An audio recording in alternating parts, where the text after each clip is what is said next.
Hello everyone, welcome to my channel. I hope everyone is having a wonderful day. Before starting the video, please go ahead and hit the subscribe button and give this video a like up. Is young and restless Phyllis having a nervous breakdown? Young and restless Phyllis heads for a mammoth meltdown that could leave not one, but two relationships torn asunder. Phyllis is not okay. Her son's wife was murdered, and then the redhead was kidnapped, held captive, and nearly died. Now life is piling on. Young and restless is steering red toward a mammoth meltdown that will have repercussions for not one, but two couples in Genoa City. Phyllis was devastated when Daniel's longtime love, Heather, was murdered in their apartment. But what really dialed up Phyllis' stress was her son being framed for the homicide. If that wasn't bad enough, she suspected her longtime nemesis was responsible for all of it, and she wasn't wrong. Although it turned out Sharon was being drugged and didn't kill Heather, she did dump her body in the river and frame Daniel. Despite the extenuating circumstances, Phyllis' hostility toward Sharon remained. So it was extra aggravating to find herself kidnapped and locked up in an abandoned psychiatric clinic with the blonde. Although part of their captivity involved working through their issues with each other, Sharon and Phyllis were traumatized anew by the entire experience, given they were tortured like lab rats and came this close to losing their lives before being rescued.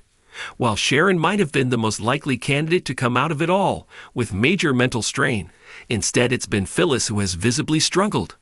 In what appears to be the lastest in an increasingly long line of mental health-themed plots, Phyllis appears to be grappling with a bad case of PTSD, given that she's triggered by any interaction that makes her feel like the aforementioned lab rat. And things are only going to get worse when Phyllis proved herself incapable of focusing on work because of her obsession with helping Daniel. Billy cut her from his hypothetical company, Abbott Communications. Then Daniel pushed her away and asked for space. This left her alone and fending off a panic attack in the park. What Phyllis doesn't know is that life is about to deal her yet another blow when her daughter Genoa City. If you thought Phyllis might be headed for a nervous breakdown before, you can bet that Summer's departure will hurry things along. What will the fallout be?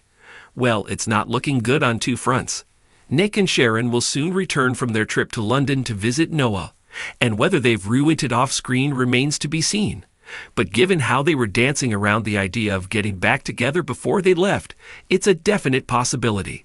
However, if they arrive home to Phyllis having a breakdown, it's going to throw a monkey wrench into the works.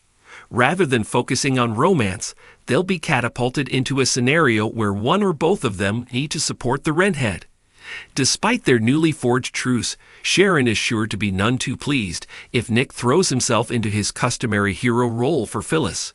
Billy, meanwhile, is still openly struggling with guilt over firing Phyllis.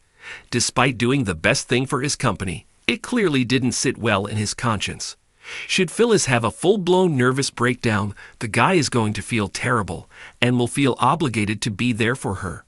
As one might imagine, Sally will not be a fan of this, particularly given she has been telling him he has no reason to be guilt-ridden. Should he insist on riding to Phyllis' rescue, it may not only impinge on his relationship with Sally, but pivot her away from accepting his offer to come and work with him. Phyllis is absolutely headed for a mammoth meltdown, and the only question that remains is who will help pick up the pieces, and what will the fallout be for that knight in shining armor?